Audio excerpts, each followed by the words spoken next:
Okay, we're back, and as you know, we were trying to recharge a somewhat lukewarm air conditioning unit on a 2006 Nissan Pathfinder.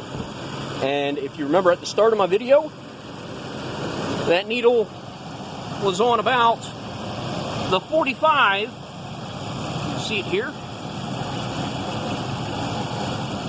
And now you can see it's a little bit closer to about as high as we want it to get, near the 55.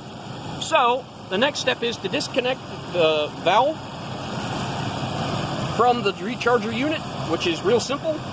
Just reach in here, lift up on this, and it kind of just comes right off. The bottle is empty, so I've used up all the refrigerant in here that I have. So we can get rid of that bottle. And if the unit needed some more air, we'll just have to pick up another bottle and just attach that sender unit. But I think it's got enough air in it for now to at least make it a difference. So we're going to go ahead and put the cap back on. That's all fine and dandy. We're going to go ahead and hop in the car real quick.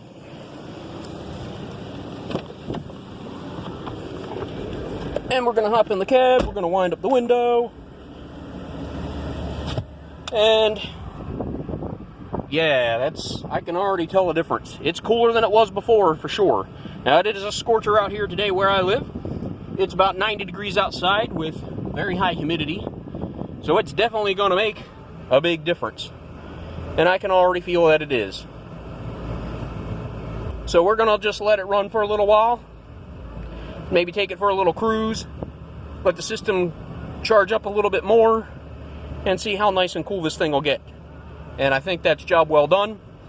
If it's not finished right now, I can always pop that gauge back on there a little later, see how much air is in the system.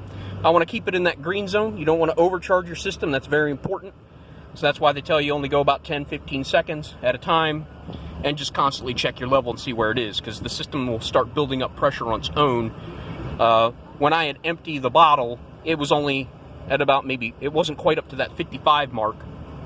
And as I let it sit on the system without charging it, the pressure started building. So it builds up a little bit more pressure as you add air to it on its own. So I'm going to go ahead and stop this video now, but so far seems like a success.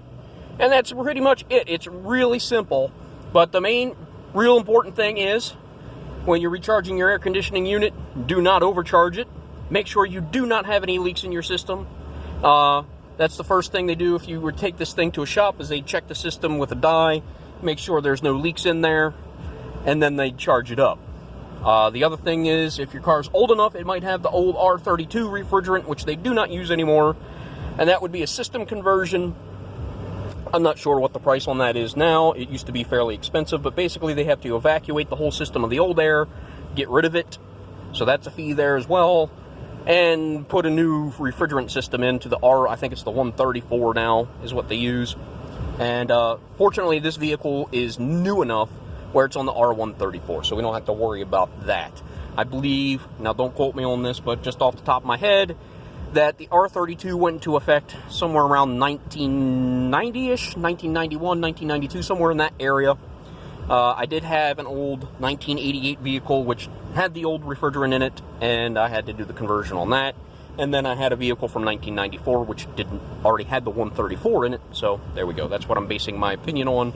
I could look it up, but definitely make sure you don't have a leak in the system before you try this. Don't overfill your system, and if you don't use up the whole bottle, do not take your reusable unit off of there, the sending unit. And because once you do, that breaks your seal and all that refrigerant goes into the atmosphere, and you're destroying the ozone layer when you do so. So make sure it's completely empty before you do that. Just be responsible out there. But yeah, this is a repair you can do at home as long as you know you don't have a leak in your system, because leak in the system is the same thing as just taking the cap off of that thing and letting all that refrigerant go in the air, and that's not good. And also kind of defeats the purpose, because you're just wasting money. If you spent, I think it's about $12, $13 a can, and you're just throwing all that money up into the air if you got a leak in your system. So it kind of just doesn't make any sense, does it? All right, so that's going to do it for me. I hope you all have a nice day. Hope you found this video somewhat informative. I mean, the steps are pretty much the same for every vehicle. It's just a matter of how much refrigerant your system needs. If it was completely empty, this thing might take 2 full cans. As it stands, I knew it already had some in there. I had some refrigerant on hand from a job I did for another friend. And it's the same process. You just have to find that low pressure inlet valve. That's what you attach to, squeeze the trigger. Couldn't be easier. All right, so you all take care now. Thanks for tuning in.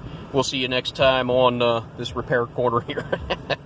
This is something I do on the side. I am a bit of a backyard mechanic. I do know a few things about some cars here and there. And let's say, if you can do an oil change yourself, change your spark plugs yourself, all these little odds and ends add up over the course of a vehicle's ownership and can save you a lot of money in the long run. Now, there's more serious repairs like I'm not going to pull a transmission out of a car. I'm not going to drop an engine and do a head job. No, not going to do any of that kind of stuff. But the usual odds and ends, maintenance on the vehicle, those things add up over time. And if you're going to keep your vehicle a nice long time, you're going to keep your car 10, 12, 15 years. How many oil changes have you done over the course of the year? Some places charge anywhere from $20 to $80. $80. What the heck are they making their oil out of? Liquid platinum? So, there you have it. Take care, everybody. See you next time.